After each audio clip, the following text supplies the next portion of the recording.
revolution, Ken, if you're. All right.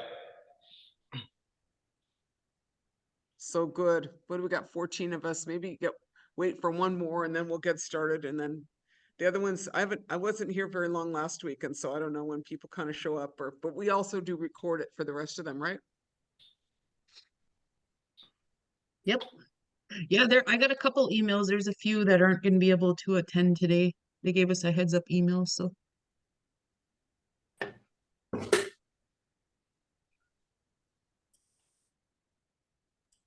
All right. Well, let me see if I can. So just to start, I'll just kind of start off then, and I have full faith in my PowerPoint. Oh, here's Craig. I knew that he'd come. Nice to see you, Craig, or your PowerPoint, your face there on that. Excuse good. me. Excuse me. I got an email last week that said that class was canceled due to somebody's illness. That was Did I last miss week's class. Yeah. Or was it? Last week's class was last week's class canceled due to illness? Yes. I don't know because it was. Okay. But Ken came and is I don't know if Ken is filling in for that person or what, but class is not canceled because here we are. and it was last week. Last week it got canceled. Yeah. But class is going, and today's class is really about the materials economy. So this is what I want to say. I'm going to just do a little preamble for Ken, but I have been farming. Everybody hears my little story since 2015. Well, Ken was one of the first people I ever met, and he had all kind of seeds and all kind of equipment and all kind of knowledge that somebody like me who has never farmed hemp was really grateful to come to learn about. And he's been at this with seeds and been in the hemp industry he's going to tell you since he was 4 or something. I don't know, like for a very long time. But there's, some people that have just stuck with it. A lot of people went and they started doing marijuana or doing whatever else, but he stuck with this guy and he's just been a stalwart, proponent of hemp and growing out growers. And so, when we first got our first seeds, we're like, Ken, what do we use? And when we first, wanted to know what equipment, Ken, what do we use? And so we have some of those resource materials that he put together, like how to grow and how to harvest hemp, those kinds of things. And also a lot of the seeds that we are growing out in test plots at Anishinaabe Agriculture, they're seed legacy hemp. There you go, the booklet. And Esther will make sure that that's available online because we have a PDF of it. And just Esther, remind me because I have it and I think you have it in your files too, but he's the go-to guy on it, on industrial hemp. We're not talking boutique crops here. We're talking big guy stuff. And so Ken's the guy in our region and he's been at it for quite a while. And so I just want to, thank him for doing that and also helping me start Winona's Hemp, which was like an idea. And I was like, I don't know how to do this. And, but Ken really got us going on it. And then we also purchased from him a large collection of seeds, which this year we are growing out more of with the University of Minnesota and in our own research plots to see which seeds from the Russian collections are going to be viable seeds in the Northern Plains. And so I just want to say that because we have about 70 different varieties that we've been starting to grow out. And some of you may have some real interest in working with some of the seed varieties if you got some permits. You don't want to get in trouble without your permits, but I think you got that kind of from the start, unless you want to, we don't want to know if you don't got a permit. But having said that, let me show you some slides about what we're talking about and why we're talking about this. Aside from the fact that you can do pretty much anything with hemp, we can do pretty much anything with hemp. Oh no, here, I got to go find my dang, where did you go in my PowerPoints there, huh? Let me see here. Now this one here, just, God, you think you have it and then you don't got it. Ooh.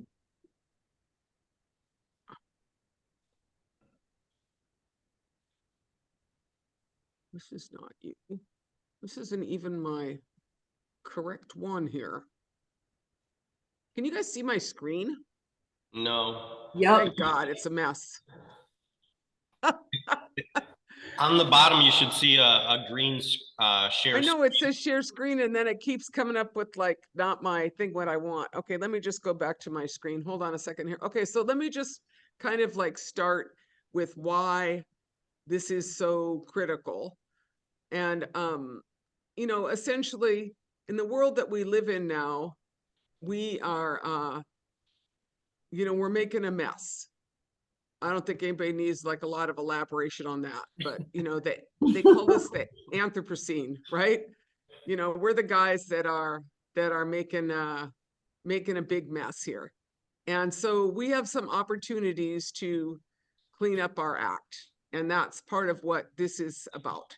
Hemp is one of many different things we can do to transform the carbon equation that exists in our, you know, in our world here. And, you know, and the interesting thing, you know, we have too much carbon here. Still, I don't have it. Dang it. Where's a young person when you need them?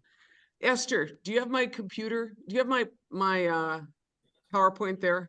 Or Jason? Start crying here. I thought I found you in here. Yep, Huh? You I do? can, yep, I do, yep. I know it's in the emails. Okay. I'm embarrassed to say that I've tried many times here I'll do one more attempt here. We could join in prayer if I can get this dang thing up here. It was one that you had emailed earlier. Yeah, I It emailed starts it with the this graph. morning. Oh, here, I got it. Yep. I think I got it. Okay. I think I got it, team. Okay. There you go. Yay, there it is. Yep. Did you see awesome. it? Yep. Okay. Yep, we can We see can it. see it. Okay, let me get it to this one here. All right, so this is what we're talking about. I'm not going to give you a lecture about climate change related disasters, but let us just say that the impact of humans on the environment is incredibly destructive in terms of the carbon cycle. And we produce too much. And so climate change related disasters are increasing.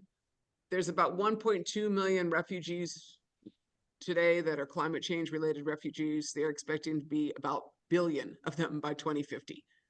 And this is what they look like. They look like little Indian girls up there in the Arctic who have no village. That's what they look like. Or they look like people who are, you know, these fires that are raging in the West. I mean, last year, a couple of years ago, the entire West Coast was on fire, right? And those of us who live, you know, where I do, you see an orange sky every night because of the fires in Manitoba. Or, you know, so this is, you know, the impact of carbon on the environment. Now, the question is, what could hemp do to change that?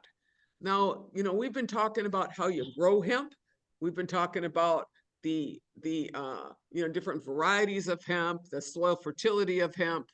You know, we had, you know, class on hemp building, but, you know, hemp is a part of a complex set of opportunities to do the right thing. Now, I don't want to say continue being jerks and grow hemp. What I want to say is quit being jerks and grow hemp, right? We don't want to say just continue with business as usual, but we want to say that hemp is a part of something. And because of its significance in the materials economy, that's to say it's, you know, from everything that Ken is going to talk about, you know, from building materials to textiles, you know, that we've spoken of. The word canvas comes from cannabis, to bioplastics, to car parts, to everything. If you transform the materials economy from a hydrocarbon-based materials economy, which is what we have now, plastics, we'll go with that description, and you transform that to a carbohydrate-based economy, you are in fact, you know, this transition to, which is hemp, then you are able to begin transforming the main, you know, components of our really destructive ecosystem. So carbon, hemp can sequester carbon. It sequesters carbon at the highest rate of any field crop. And that means that's what we need.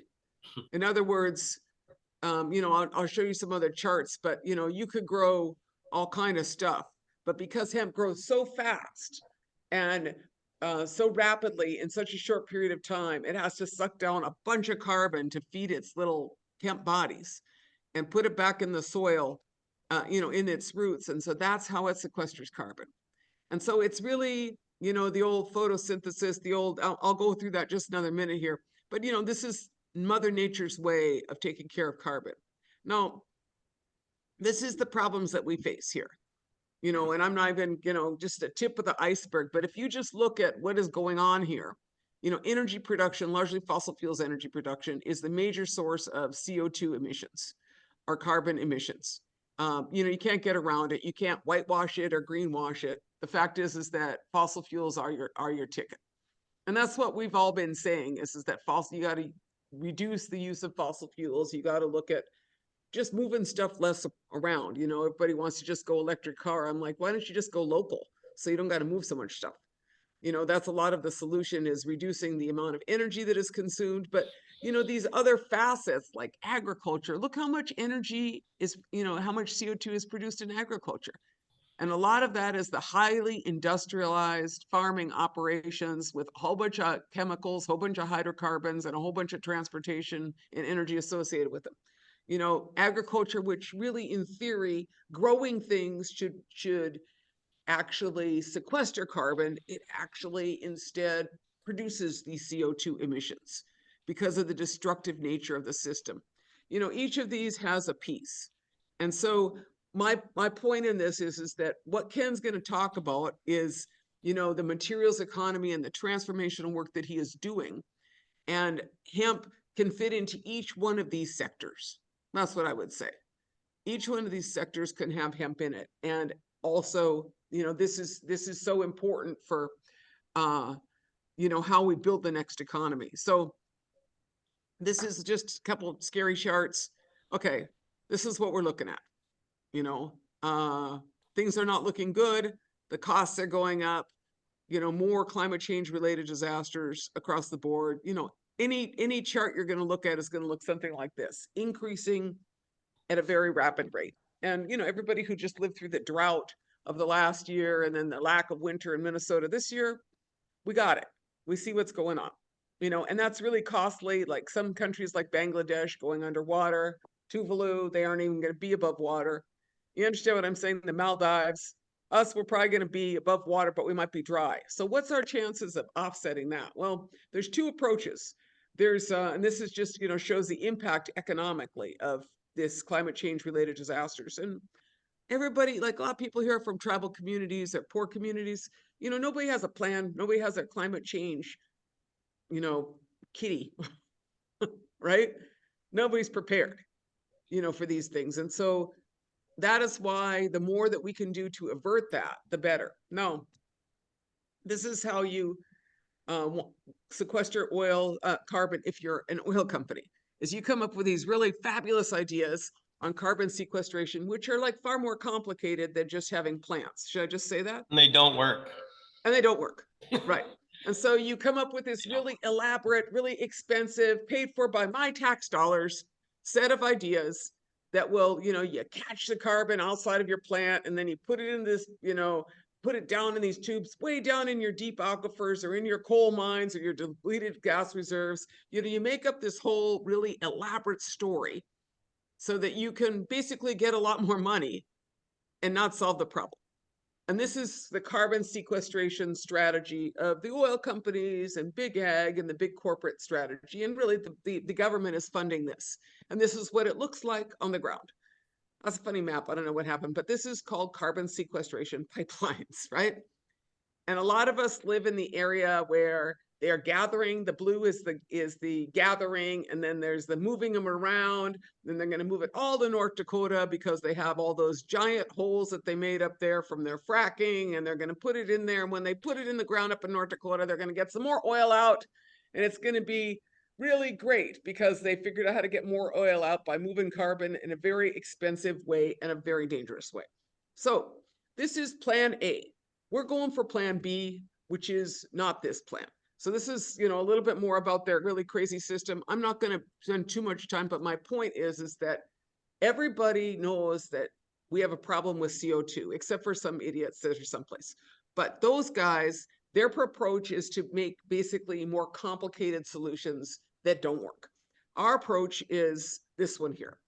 This is go work with Mother Earth, figure out how to, you know, you guys don't need this, you know, probably don't need the whole, like, we all know photosynthesis, plants sequester carbon, bring them in, you know, and then this is you know, how how it is grown, and it also talks about how, there's certain areas like, if you keep your forests, you can sequester carbon.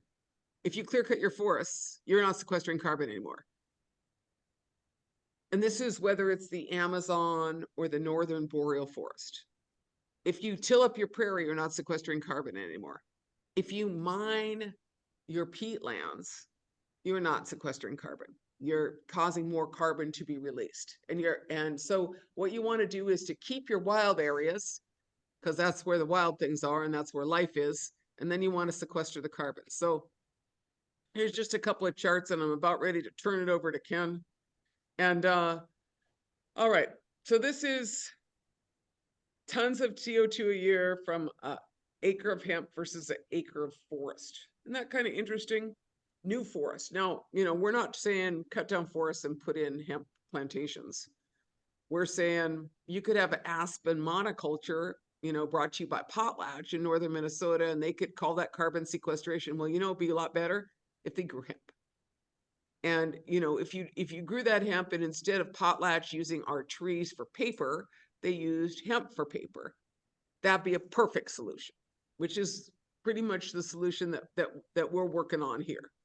And if you look at the data between hemp and forest sequestration of carbon and hemp and concrete carbon sequestration, the fact is that in all cases, hemp is your answer for carbon sequestration.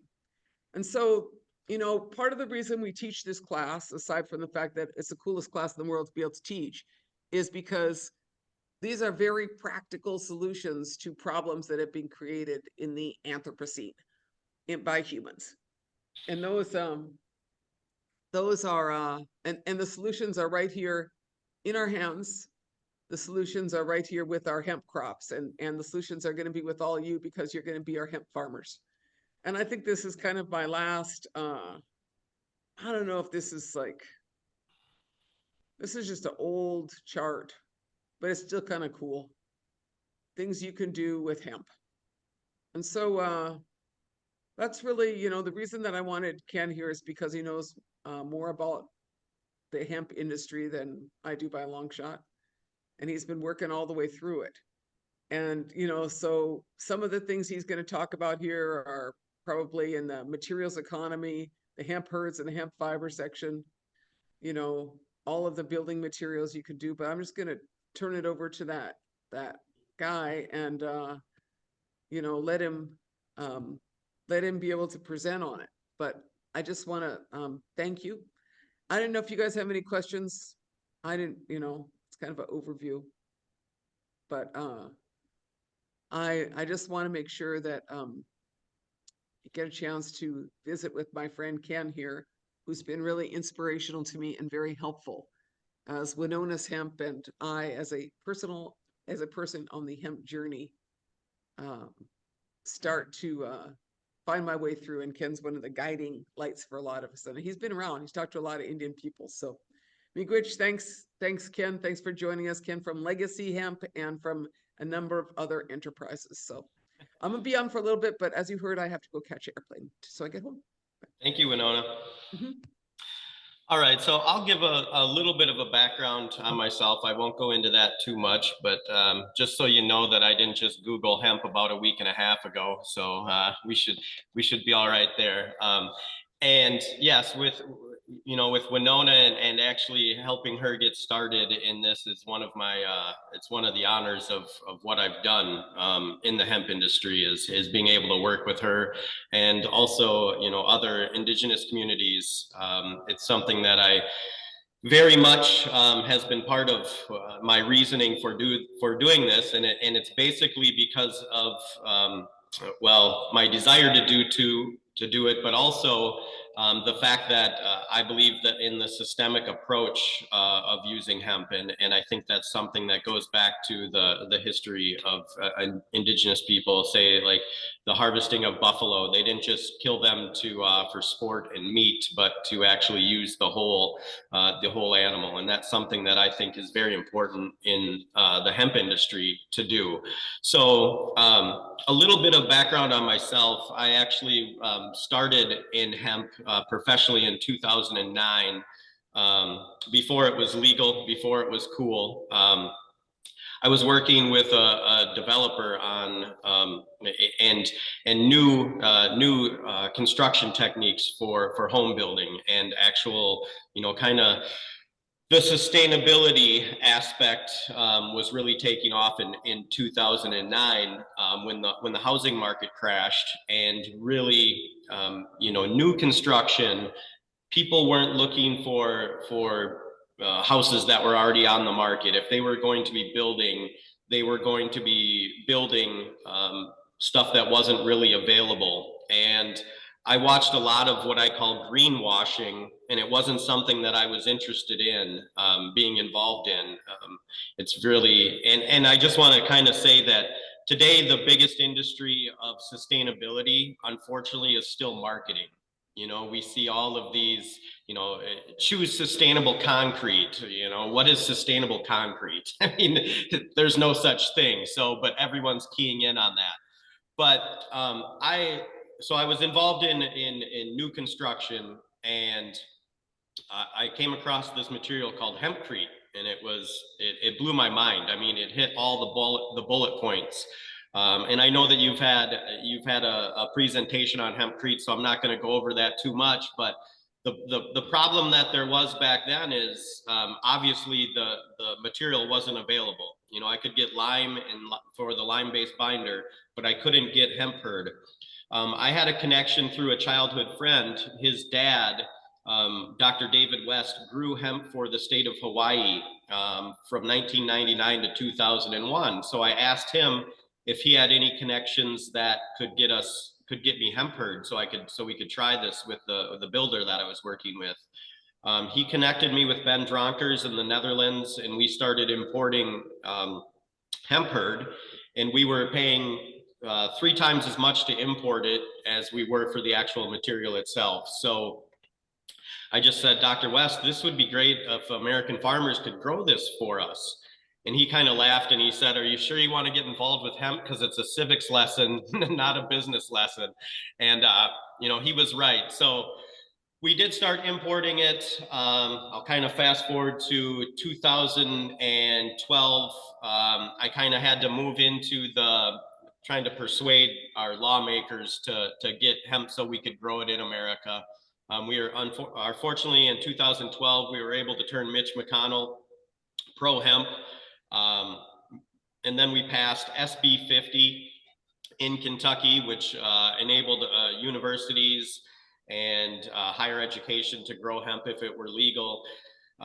We passed then 7606 of the Farm Bill in 2014 and really kind of took off. I was the first person to legally import hemp seed into the United States under 7606 of the Farm Bill.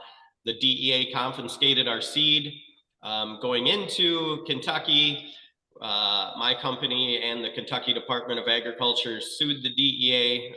We were able to get our seeds back, and then that was the beginning of it. But so I came in for hempcrete, but I also noticed right away that, and this is another thing that Dr. West told me, is he said, let's say hemp's magically legal. This was back in 2009. He said, there's no seed for farmers to grow hemp in America. There's no seed. So we started collecting, I basically started up buying rights to seeds that Dr. David West identified would work in America. And I didn't have any competition at the time, so it was pretty easy to do. And so I had 17 cultivars that came into Kentucky in 2014.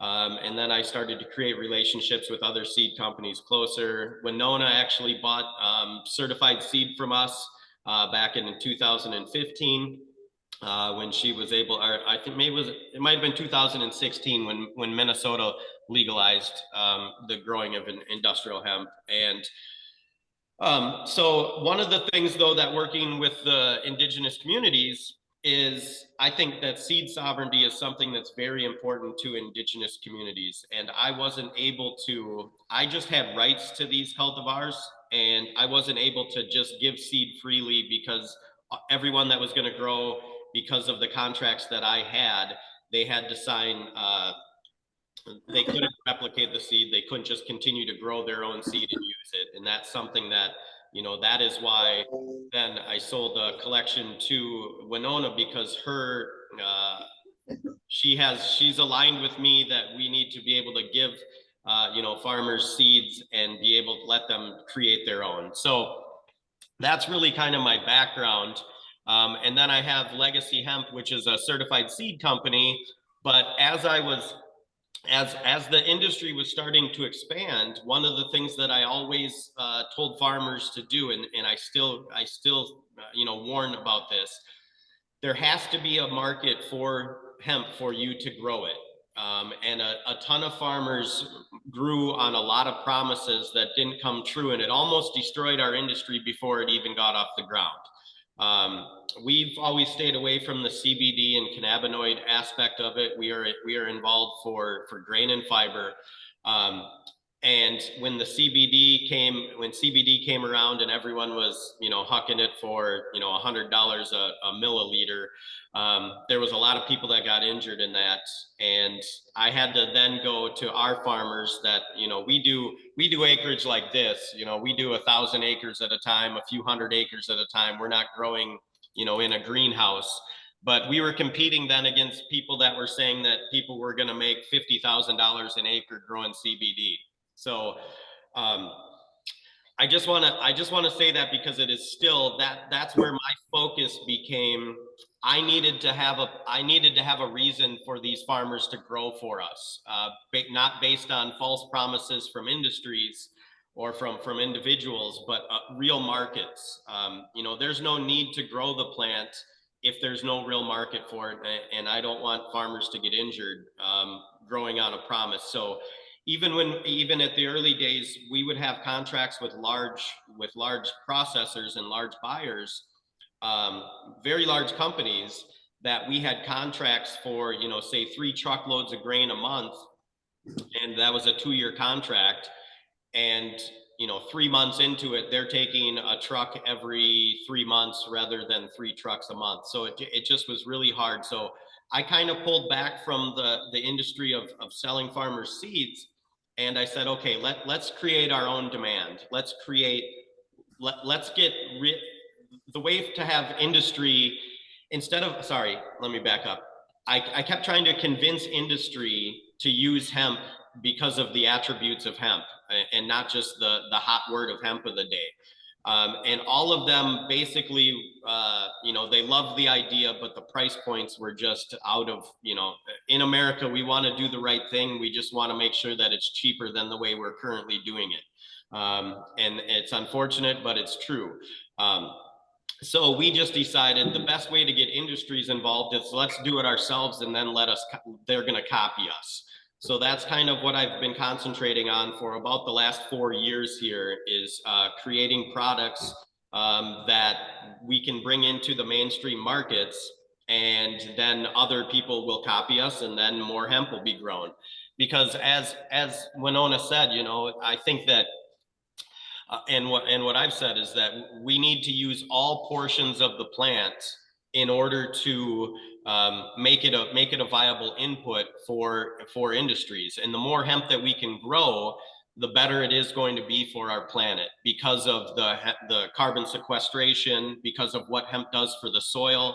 I'm a proponent. I'm not a proponent in monocropping anything, though. I'm also not a proponent of knocking down forests so we can have more tillable land. I don't think that's a good idea. I don't think we should grow hemp year after year after year like Midwest farmers up here do corn and soybeans. It's not a good solution. But the more hemp that we can grow, the better for our planet it is going to be. So using all portions of the plant is the key for the success for the farmer and for large scale acceptance into mainstream markets. Winona already went over the carbon sequestration aspect of it. I'm not going to go into detail of that, but if you look at another one of our websites, materiallegacy.com, you're going to see some of that is a big reason of why we are doing what we are doing, is the carbon sequestration part of this. But you can just look at our materiallegacy.com. You're going to see the whole story behind that, some data to back it up. And now I'm just going to kind of go over some of the products that we've been developing for either our own companies or for other companies that we work with. You know, we're working with large automotive manufacturers in research and development of a lot of materials, and I'm just gonna kind of now go over a show and tell of what you know, what we use the hemp plant for, and some of the examples of what hemp can be used for. So I think I'll start out in the oils. So this is just hemp oil. You know, this is just, you take the seed, you crush it, and you either run it through a centrifuge or you run it through filtration. And oils, obviously, this can be used for human consumption. It's very high in omega-3 and omega-6. It's actually the perfect balance of those two for the human body. It's great for it's great for human consumption. That's really not what we focus on. The oils we actually use in a bioplastic called PHA. So PHA is actually made from the bacteria fermentation. So the bacteria actually eat the oil for the in the fermentation process, and then that so the oil is food for the bacteria, and then they do it in large fermentation vessels, filtration before processing, and basically the bacteria and the waste product of the bacteria after they eat the food is actually used for, it's the replacement for the petrochemical use of or manufacturing oil. It's used in replacement for oil in the manufacturing of plastic. And we like PHA. I'm not a big fan of PLA. I'm not going to go too far into that. PLA is another bioplastic that hemp can be used in. I'm not a big fan because of basically it's hard to dispose of, and it off-gases methane in the process. Not a big fan of that. PHA is, I believe, a superior product, and a lot of the science is going into that. And then this would be this. I don't know. I might have to take it out of the bag, but this is actually PHA that was made from hemp oil. So it looks just like a normal, I would call it like a normal virgin plastic. You can kind of see it's just pellets. And that is plastic that can be made into many different products. That actually is actually biodegradable and compostable. So a little bit different than PLA. You know, a lot of this is used in packaging, like food packaging and other consumer product packaging, which is great, because single-use plastics and using petroleum-based plastics in single-use packaging is just it's just not good, and we got to get away from that. So that's really what we use the oils for. You know, obviously there's other uses for hemp oils. You can use it for the manufacturing of paint, or production of paint. There's a lot of different uses for it, but right now we're really looking into the bioplastics use of that. And then the cake, which would be after you press the seed and you get the oil out, the remaining, what you have left, we consider, it's called cake. A lot of people use that for human consumption too. It is a protein powder, protein replacement. I actually have a company, my Legacy Hemp Ingredients. We've actually, this is called Hempura batter. So this is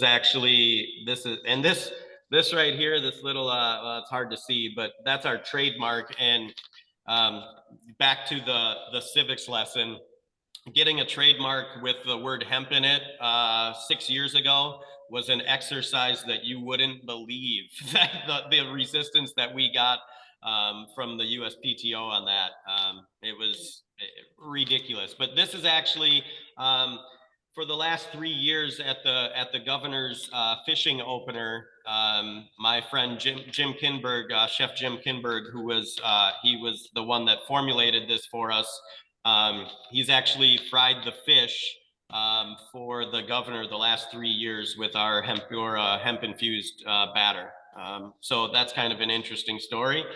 And that's the cake is also so that's our use for the cake. It's a byproduct. A lot of people are kind of excited about it being able to be used in the feed market. That's still a fight that's going on. I think that's it is another use for it, but as far as profitability for the farmer, it's probably not the best. And again, that comes back to if I'm growing a crop and I'm growing a crop just for the seed, then I'm only going to be able to pay the farmer for the seed, right? So they have to make a decision based on money per acre. They have to make a decision per acre if they're going to grow hemp for us, and I can only pay them for the seed. It's not going to be as good a return if I can also be buying the stalks. So if I can buy the stalks and I'm going to process the bast fiber and the hurd and sell them into markets too, then now I can offer more money per acre to the farmer to make it more financially viable for them to grow that, which again, then that's going to help the soils at that farmer's acreage. But the more that I can sell, also the cheaper each one of the cake. If I can sell all portions of the crop, each portion is going to be cheaper for the end use consumer or the end use processor, because I'm able to offer the farmer more money per acre in total, which means each of them I'm going to get a little bit cheaper in each portion of that. Because let's say I'm offering $90 a ton for the stalks of it. If I was offering the farmer 35 cents a pound for grain, but suddenly I'm offering them only 20 cents a pound for grain, but I'm giving them an extra $90 per ton of stalks, they can look at that and say, well, I was going to make about $600. I was going to make about $600 an acre, but now I'm actually going to make about $900 an acre. He doesn't care that it's 10 cents cheaper on the grain because he's getting more per acre. So that's some of the kind of economics of it. Now the herd, we're really more about the stalks, which we've kind of transitioned to. But again, I think that we don't have anything ourselves because we're not after textile grade fibers like some of the clothing industries, and I know that Winona's after some of the textile grade. And if you're going to grow a textile grade hemp plant, you're actually not going to grow that. You're going to grow higher density per acre on your seeding, and you're also going to harvest that plant before it goes to seed. So the reason that you do that, when you have a higher density, the plant isn't going to put energy in making the stalk bigger. It's actually going to be it's going to be competing for sunlight. So it's going to grow as tall as it can, as fast as it can. So therefore, you're going to have a taller and a thinner stalk. And then you harvest it before it goes to seed, because once the plant starts to go to seed, the head of the plant, the top of the plant, starts to get heavier. So the plant actually goes into starting to put more energy into production of the inside woody core, so that it can support that seed head. Bast fiber has good tensile strength. It doesn't have good crush strength or strength as far as bending strength. So that comes from the woody core. And also, if I harvest it before it goes to seed, the lignin within the plant, the lignin is basically the glue that holds the bast fiber to the herd. That lignin content is going to be much lower, so it's a lot easier to process if I'm after the bast fiber. So we always grow what we call dual crop. We allow even though we're after mostly the stalk of the plant, we allow it to go to seed, to grain, because we have markets for the grain too, and that way we can pay the farmer for the grain and the stalks. So we're after what's called dual purpose. We grow grain, but we're actually after the stalks of the plant for what we do. Excuse me. So the herd, as you know, I'm going to have a few different examples of the herd. This here is what we call, this is micronized herd. So this is the inside woody core of the plant, but this is actually a 300 to 400 micron this has been screened to. So this has been pulverized and screened to 300 or 400 micron. And the reason that we do that is that's when we're putting it actually into plastics. So and I'll show you some test strips of our plastics here. This would be micronized herd. This is recycled plastic. This is ocean recovered plastic and post-consumer recycled plastic. And then this is 25% hemp herd. This actually isn't micronized. You can see on some of it, there's a little bit bigger. This is actually only screened down. This isn't screened to 300 to 400. Now, when we do that, this actually then has no performance gain whatsoever in the polymer. There is no performance gain of it. But what we're doing is if I put 25% hemp herd into plastic, I'm taking 25% of the plastic out of that product. So for every pound of plastic that we put out there that has 25%, and again, we use in all of our products, we use as little amount of virgin plastic as possible. In some applications, I'm just an honest guy, in some applications, it's impossible right now for us. That's why we have a development lab. It's impossible right now for us to use, in some applications, it's impossible to use 100% recycled plastic. The most that we use right now is 15%. But there are some products that we use 100% post-consumer and recycled plastic. That's our focus. That's what we try to do. And anywhere that we can use PHA, which is the biopolymer, we do that too. But there's some applications that the science just isn't there yet for the performance that we need. But what we don't do is we don't do anything where it is all virgin plastic. That's not our business. We wouldn't do that. We don't want to do that, and we just won't do that. No matter how no matter how beneficial it would be economically, it goes against what we do. We're not doing it. So.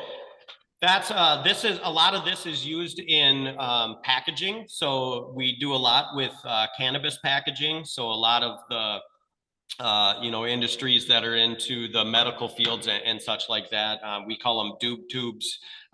We do a lot of grinder trays, things like that. That's a big customer right now, just because it kind of goes hand in hand. You have a cannabis industry and they want to support hemp.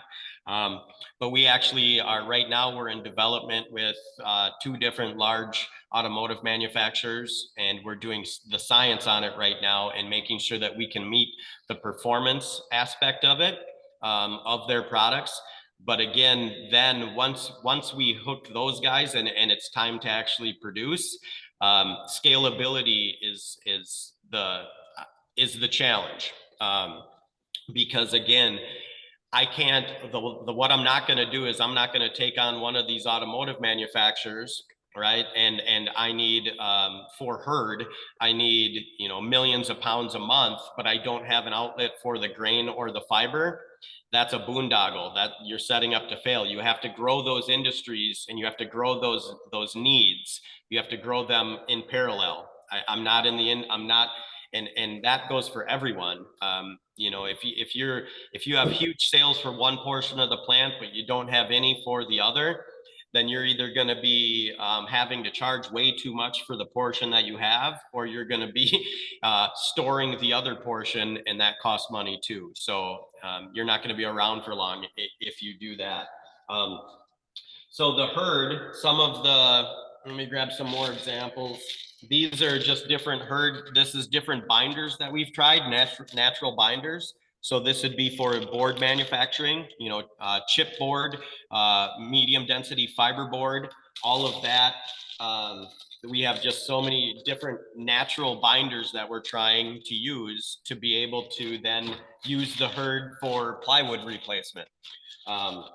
So that's another thing that we're working on in our labs right now. And then we really like the herd part there is what I wanted to, you know, just kind of go over again, that is a filler. It's not necessarily, there's really no performance gain in at least with polymers. There's no real performance gain using herd. It's just taking the place of plastic. So we're using less and less plastic. Now, when you get into the bast fiber, which I hope you guys have all been kind of educated on the bast fibers, the outside kind of bark of the plant. It's what you can peel off if you grab the stalk of hemp and you peel the long layer off. That's what the bast fiber is. So this is unretted, cleaned bast fiber. So so when we say retted, what that means is basically the natural way to do it is they would leave standing shocks in the field, and they would allow the basically nature to start degumming, breaking down that lignin within that's gluing the bast fiber to the herd. So this would be unretted, which means basically it was mechanically ripped from the plant without the degumming aspect of retting. This is long fiber. So this gives a performance gain in polymers. But we actually, a lot of times we use, this is more of what we use in the polymers. This is about 1/4 inch is our average length of this, but you can see it's kind of just naturally woven together. I wouldn't call it woven, but it's just, it likes to bind to each other, because if you look at the bast fiber under a microscope, it's not like, it doesn't look like a string. It looks like it has a lot of fingers coming off of it, I guess. It looks, you know, it's not, it's very, the capillaries are very open in it. And that's what we use in a lot of our plastics. And there is a performance gain on there. You know, that's really, we quantify through our lab here, we quantify what those performance gains are. We do a lot of the, you know, we do bend tests in them. So this is one that, you know, you bend them until they fail, and you calculate the distance that they bent and how much force it took. This right here was 25% bast fiber and recycled plastic. And then this is, you know, this is another, these are tensile strength. So we have machines that basically grab this and they pull it until it rips apart, and it tells you how strong it is that way. So, you know, if you were trying to rip that apart, and the performance gain with the bast fiber is absolutely, it's remarkable. It is one of the most, if not the, you know, it's one of the most, the strongest natural fibers on the planet. Plant-based fibers, I don't know any that are stronger. So that is, that's really what we concentrate on. We work with a lot of, so this is ocean recovered plastic. This was actually recovered in Costa Rica. And really what we work with a group in Costa Rica that this is literally processed by hand. This is, I would say that they bring all of this to a parking lot and they chop it up literally with machetes, and it's pretty remarkable.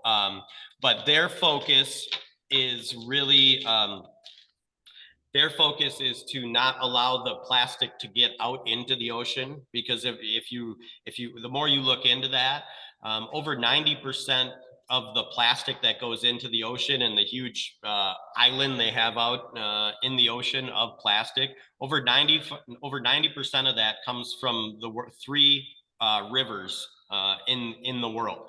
And so, because obviously there's tons of tributaries that feed into that. So their focus is to, or not 3, sorry, 30% of the rivers in the world. Their focus is to not turn the spigot off, because it takes huge resources to go out into the middle of the ocean and collect that plastic. And it really isn't going to do any good unless you turn the spigot off, unless you turn it off from going out there. So a lot of these communities are focused on stopping the flow out there and let the guys with the big resources and, you know, the basically they spend more money on advertising that they're doing the good thing than the people that are actually stopping the problem have. So, you know, that we decide to work with groups like that. So this is ocean recovered plastic. And then this is once we, this would be a colored plastic that we got from the same group. And then this is fiber loaded to 40%. So that there is, now we can get into like what we really work on. And I just want to give another example. We do, this isn't hemp, but this is kind of neat. So fast fashion is another big pollution problem.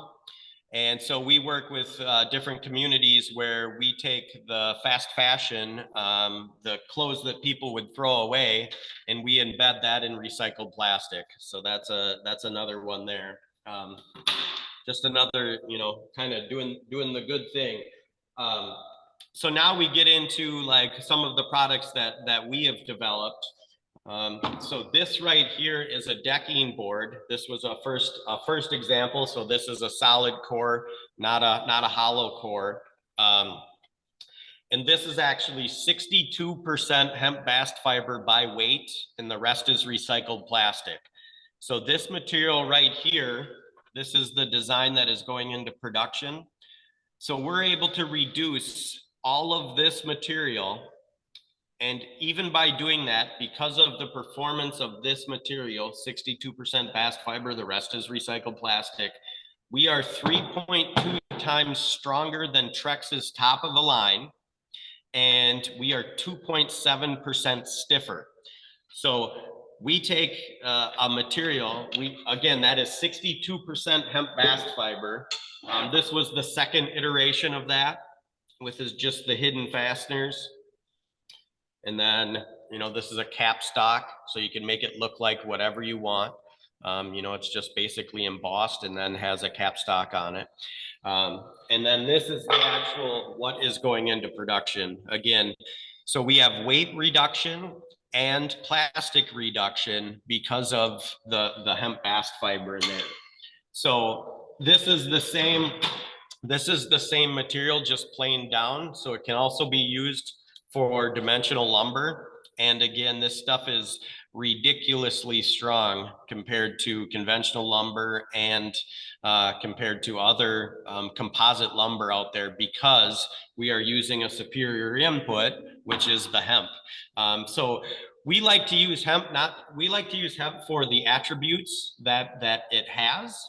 Rather than just the marketing aspect of saying that, hey, you know, we use hemp.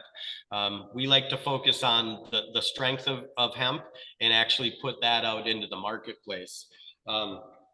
This is another product. This one is hemp and coconut fiber. This is actually made for, you'll be able to start making, buying this. We have desk manufacturers. So this is actually compression molded hemp and coconut fiber and recycled plastic. So you can see that this particular design is going to be for desktops. So another interesting product that we're bringing into the market. This one here is one that I'm also very proud of. This is a roofing panel made from recycled plastic, rice hulls, and hemp. And that is coming into the market. That should be ready for sale by 2026. We're going through the manufacturing is right now. We're finishing up all of our testing on it and setting up the manufacturing for that and distribution. So that's a very interesting product. Basically, you take. Give me 1 second here.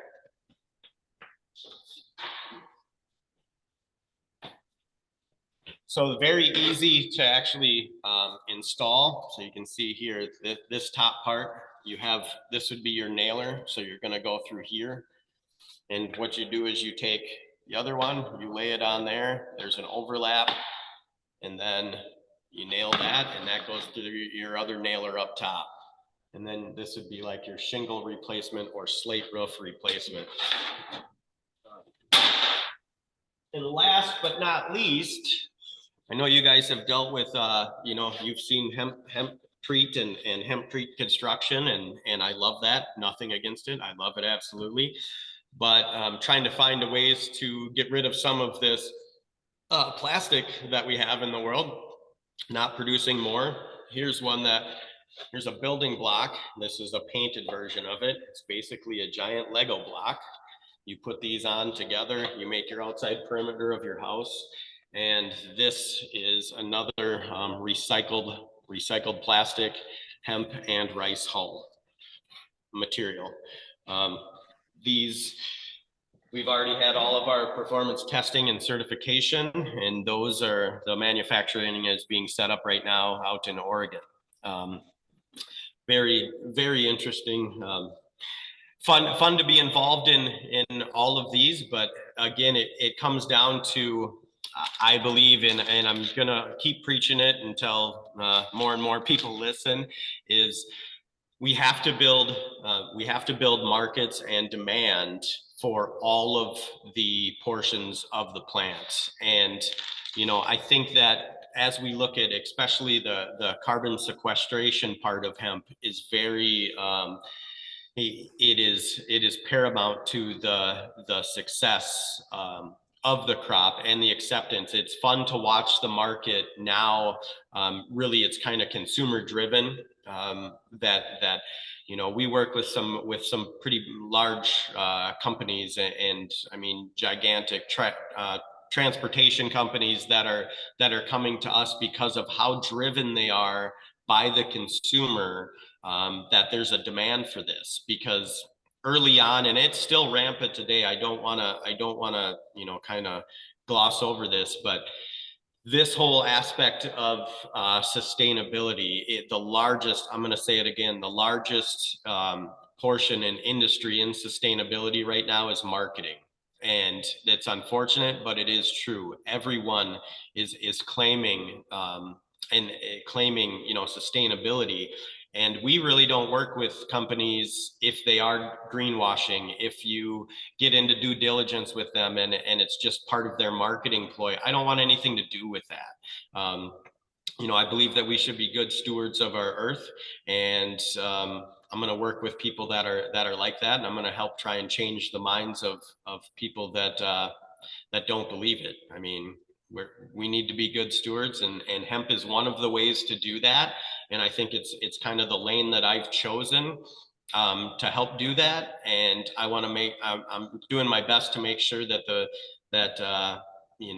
we do what we say we're going to do when it comes to true sustainability in the hemp realm. Because right now, a lot of focus is on kind of the carbon credit market, and there's a lot of snake oil salesmen out there, and you really need to make sure that that we're doing what we say we do in sustainability. And kind of my thing is always put your money where your mouth is. So with that, I guess I'm kind of done, and I probably got long-winded, and most of you are probably sleeping. But if you have any questions, fire away. I'll answer what I can. Sorry, Ken, my name's Esther. I work with Anishinaabe Egg and everybody. My video isn't working again. I don't know what's wrong with my laptop, but yeah, I was just gonna say if anyone has any questions now, and then usually there's quite a few questions, so we'll just go ahead with that and then wrap up. But that was really cool. That was awesome. Yeah. Thank you. So I have a question. Charlie Toledo, I'm over in Northern California. We're Hello. still having trouble sourcing seed, but thank you so much for this presentation. It was really informative. Those blocks that you showed us, those bricks, because we're in construction of a house, a Native American Cultural Center, which is kind of a prototype for the state of California. And we wanted to use hempcrete, but it wasn't ready for the market. So we've got the external part of the house, but the interior walls still need to be finished. And we were told we couldn't use hempcrete, but those blocks that you just showed us, would those work to kind of reinforce the interior walls of a structure? I'm sure they would. I think, to be quite honest, it's probably overkill as far as for interior aspects of it. What is your outside envelope made out of? It's hardy board and plywood, and then 2x4s and wooden trusses.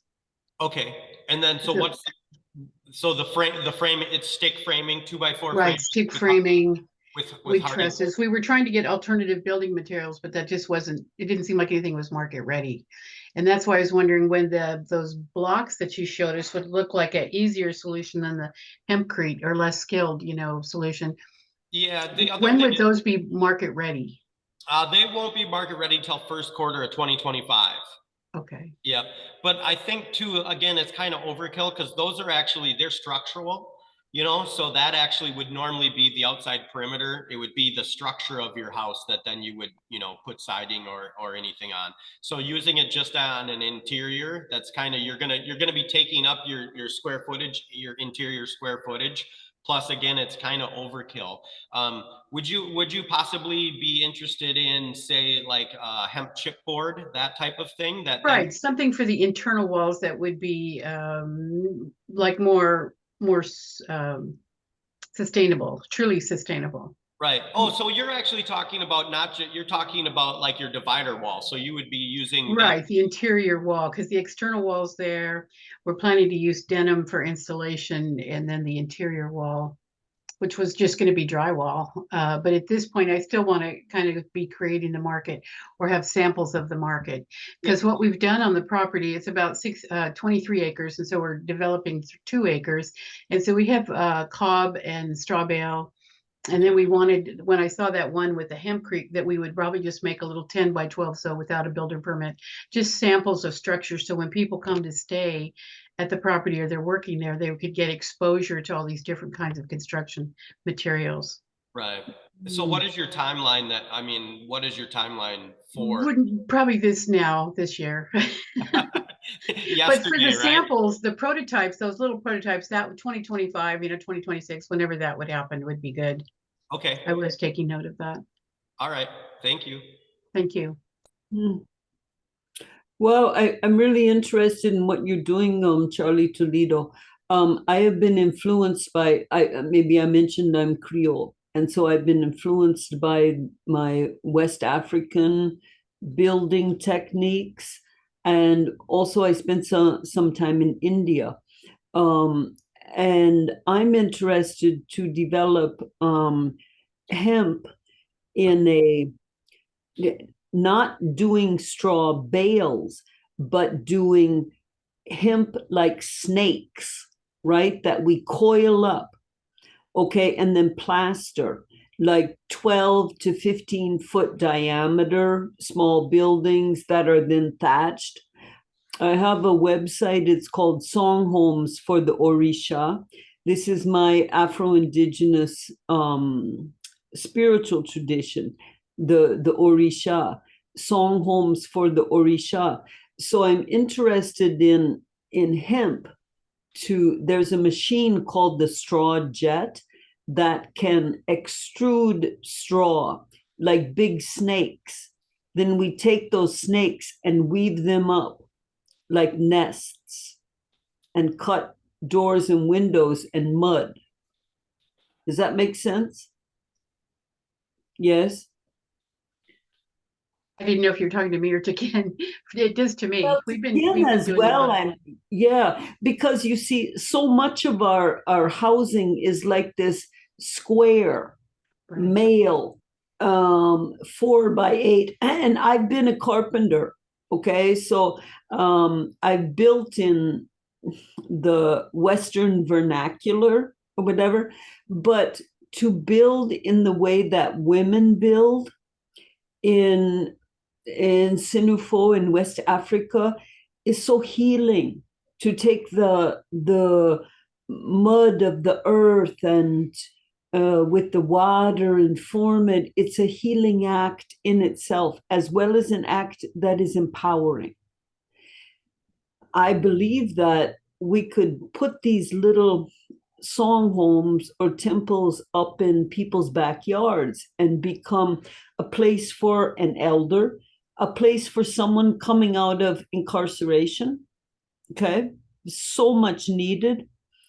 And yeah, anyway, that's what I am really interested in for the hemp application here. So that sounds like a combination. Instead of using the straw bale, you'd be using the coil of hemp and earth. Is that what you're saying? Or just the hemp Yes. and then I- plastering it with earth? I'm not doing straw bale, which is Right. square. I'm Right. extruding it into like big snakes that can be like coiled. So there is actually a machine called the straw jet that has been tested in Malawi, in West Africa, that can do this. I want to start building this. Okay, I have a little prototype right out here. I'm looking out my kitchen window. There's a little prototype that Inyame Selassie, she spent 14 years in prison from Detroit, right? She wants to do this for women who are coming out of prison. We must provide shelters, even if they are small. When women are in transition coming out of prison, this is it's a very sacred time. We need to help them, right? Especially there are no programs for women. So Yeah, that sounds like a good idea. Anybody who's coming to California can come and visit or stay on our property. We're always looking for volunteers and doing outreach and experimental, those little tiny buildings. I think up in Hopland, Northern California, they did that. They were just doing a lot of little lessons and would do those 10 by 12 without building permits and then have them as camping lodges for people to stay in when they'd be doing the workshops. okay, good. So we're kind of mimicking that prototype. Yeah, I mostly I stay in Oakland when I'm anyway, it's kind of my Well, when second. you're in Oakland, you can call me because we're just north. Napa is just about an hour north of Oakland. Okay, thank you. And that would be to anybody. I was hoping that Winona was coming out to visit and we'd see her, but I don't know if that trip got canceled. Mhm. Thanks, Ken, for your presentation and your. Yeah, Charlie, if you want, you can contact me at either one of those. I gave the website, so it's just Ken, either at Ken at Material Legacy or Ken at Legacy Hemp. And if I can connect you with people that would be able to help you with those interior walls, I would be happy to do so. Yeah, that would be great. We hoped, we'd always hoped that it would be done by now, but I realized because of all the delays that when you described your delays, I totally understand because we've gone through immense delays beyond what we could imagine, Yeah. just because of the supply chain and COVID and everything else. But well, Yeah. hopefully we'll get the interior of it done this year. And Okay. it would be nice to be having, again, new materials, not following the old school. I really appreciate everything you said about just trying to really do it, walk your talk. So I'll contact you. Thank you for Ken. All right, thank you.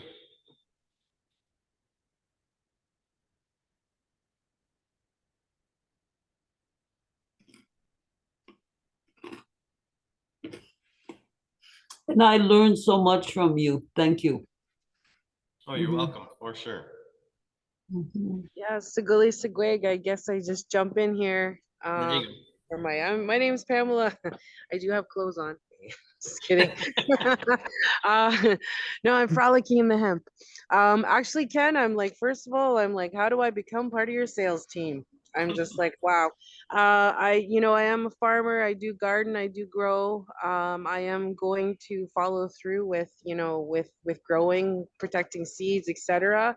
But I do see, coming through these last few weeks where I really fit in, and I do fit in with promotion, putting this out there, because what I'm witnessing right now is like it's basically history in motion.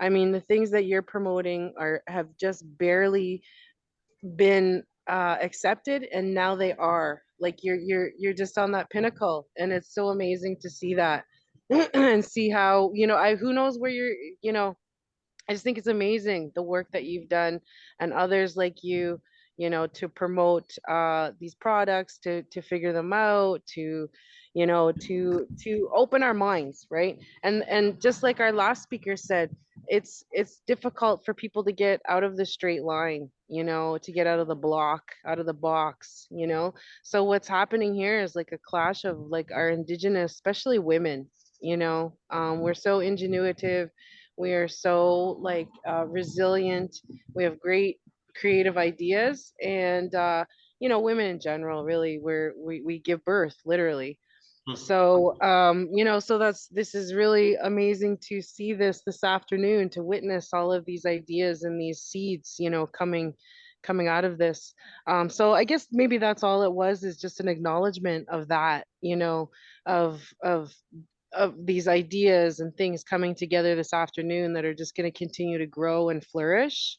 Um, I wanted to acknowledge the women that just really inspired me and brought me really back to the earth, because again, where I went to was sales, I went to money. I went to, how am I going, so bringing me right back to the earth and saying, okay, what is the reason, for me, doing this? And it really isn't money. So I really appreciate that. And that's about all. But I am serious about the sales team. Well, you can contact me at, like I said, either the Kennett Legacy Hemp or Kennett Material Legacy, and we can talk. I couldn't get into like everything that we're in. We're in some pretty. Yeah. We call it the bleeding edge. That's what it feels like most days. It is weird though to find out. When I first got involved with hemp, I'm not joking that it wasn't cool. Like, I mean, in 2009, when I would talk with farmers and they'd be like, I don't want to grow no weed. And I'd be like, oh man, like really, this is where we're at, And now, and that's really, it was the impetus of change though, was when farmers, because I'm not gonna get too political here, but I think that a lot of people in the hemp realm back in the day, it was like we spent so much time, what I call preaching to the choir. We weren't out there talking to people that were actually against it. We spent all the time promoting to people that already felt like us. So, I mean, when I talk about Mitch McConnell, I'm not a huge fan of Mitch McConnell. I'm not a huge fan of him. I think he's done some good things, but when we were able to actually concentrate on changing the minds of people that actually made the rules and were against it, that's when we started to make headway. We actually, I had a true intention of going after the Republicans to actually get them to become pro hemp, and I didn't care that they saw. I needed them to see that there was political gain for them, to actually be seen as the champions of hemp, rather than, because the Democrats were already pro hemp. They were voting for every bill that came up, and and the Republicans weren't. So I went to the Republicans and said, I'm going to show you how. I'm not going to tell you how hemp's going to save the world or something, because they would just shut off. I said, I want to show you what hemp can do for the American farmer and what it can do for our economies. And they started to listen. And all along the line, it's the art of warfare. I had a goal in mind, and that's what I did, is I went after the people that were against it. So, some of the things that, we work with we work with a designer out of New York.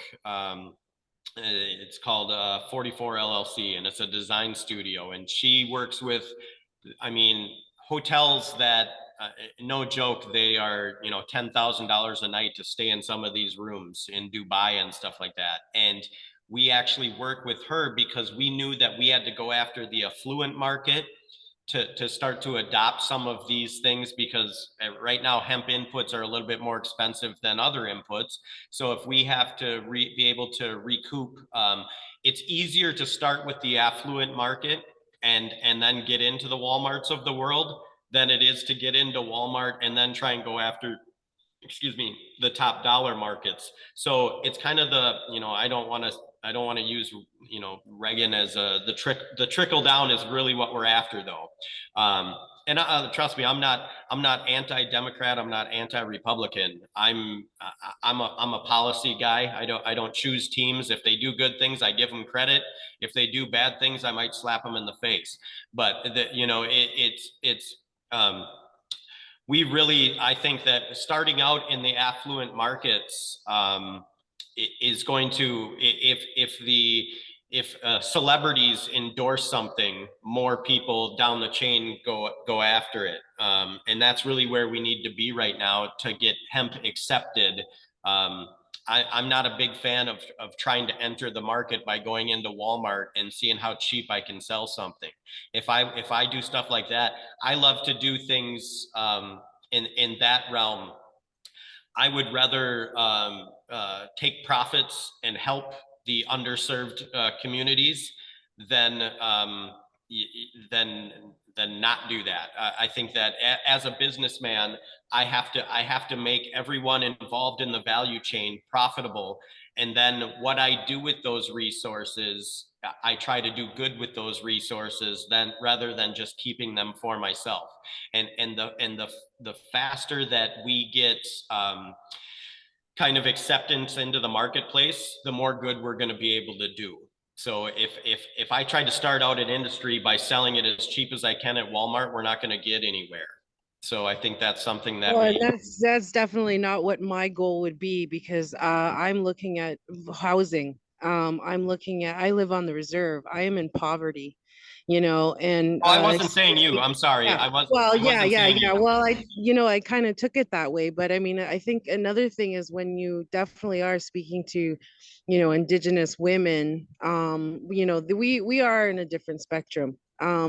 So what I'm thinking about doing is I'm in Canada, and I'm on the Oneida Nation of the Thames, we're a settlement. We bought our land before Canada was even a country. So what we have is we have different trade and e-commerce with the entire world.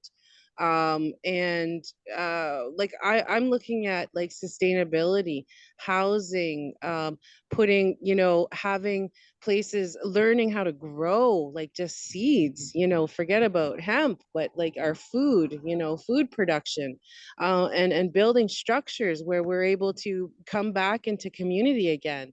So, forgive me if I, Oh came no, across I as wasn't. somebody who wants to see. No, well, now I feel like I want the opportunity to express. Oh, sorry. No, Pamela. But yeah, I know, and you're still interrupting me, but that's okay. You understand, I suppose. Thanks. I totally was not trying to personally attack you by saying I was going after Walmart by any means. I was saying that what we are doing is trying to attack, we're going after, we have so much going on that there's so much to do. And I would love to have you come and help in sales, and no matter where you want to put it. I mean, I wasn't trying to attack you by any means. So I apologize if you took it that way. That was not my intention. Well, no, I didn't entirely take it that way until you were interrupting me, saying that you didn't mean it that way. So that Okay. because I was just trying to explain to you, that there are, especially in the north, in how anyways, no, there's too much to discuss obviously here. So but you're doing a great job, and I acknowledge that. Well, shoot me an email. Let's talk further.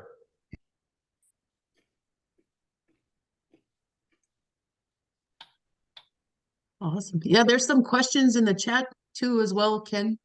Okay. And I just wanted to let everybody know Ken was one of the founders of Winona's Hemp and Heritage Farm. He's one, so I'd also like to make a plug for Ken too, as an Indigenous woman that I know he's been supporting us Indigenous women here, through Winona's Hemp and Heritage Farm since they started way back in the day. And again, that feels like, and I've been Indigenous since I've been born. So yeah, like, I mean, and I wasn't discounting that he doesn't know Indigenous women, but in this particular moment, great, that's what I'm talking about. Like, we're here and now. So anyways, thanks. Yep.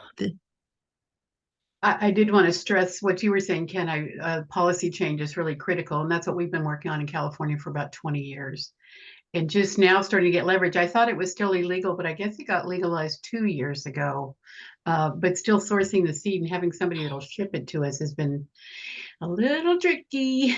Yeah, but we are working with policy with the California Public Utilities Commission, oversees all the utilities in the state. And so I'm really pushing for hemp, and then we did were able to submit to Cal MTA, which is decarbonizing California. Hemp wasn't in the discussion at all, so we submitted a proposal, which was more of a feasibility study state, but because we submitted it, it put it into the discussion, which it was amazing to think that they're talking about decarbonization in California, the biggest car state in the world probably, or at least in this country. But the hemp wasn't on the table. Yeah. But now it is. And so hopefully maybe you can give us some backup if that starts to come up, because we would have to come up with some sort of a marketing plan, but that's going to be down the road. Yeah. It is, you know, you talk about the variation in the law and how it's enforced is kind of ridiculous. When I can say that when I first started getting, well, in Kentucky, they confiscated our seed. We had to, you know, fight the DEA to get it back. But then actually once we were starting to import seed into different states, we had to bring them into the state departments of ag before. They couldn't just go straight to farmers. They had to go to the Department of Ag. And I always laugh at Minnesota. The DEA made all of the seed go into the Department of Agriculture lab, and I mean it was close to having a retina scan to be able to like get in there and get your seed. It was absolutely like super secure building all of this stuff. In the exact same DEA agents who made Minnesota do that in Wisconsin, or not Wisconsin, in North Dakota, it literally was like a locked file cabinet.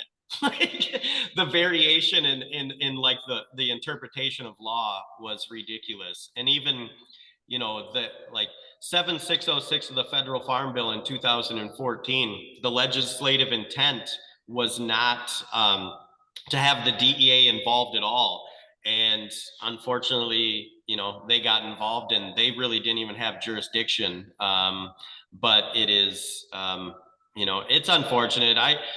Basically, they just need to get their hands off of it has been my take. And I think that, you know, to me, it's so funny that they are so scared about THC, you know, but then truthfully, THC is more legal than industrial hemp right now. I mean, it's ridiculous. And the fact that like in Minnesota, Wisconsin, they're so scared of THC, but what they're having people do then is extract THC from from hemp, which legally has to be 0.3% THC or less. They're having them extract it, concentrate it, and sell it that way. You know, like that's just absolutely ridiculous. So my fight right now in the legislative part of it is I think that it all should be intended use. So, you know, like ATF doesn't get involved with corn unless you're going to turn it into alcohol.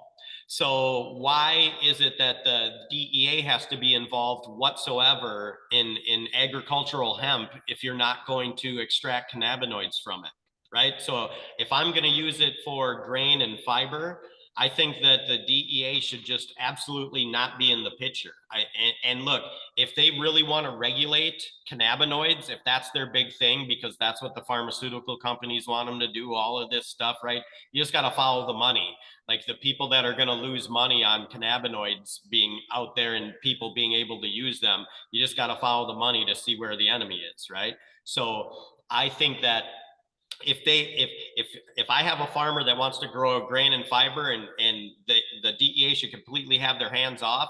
And if for some reason that farmer decides he's going to try and extract THC or CBD out of it, throw the book at him. I don't care, you know, then get involved.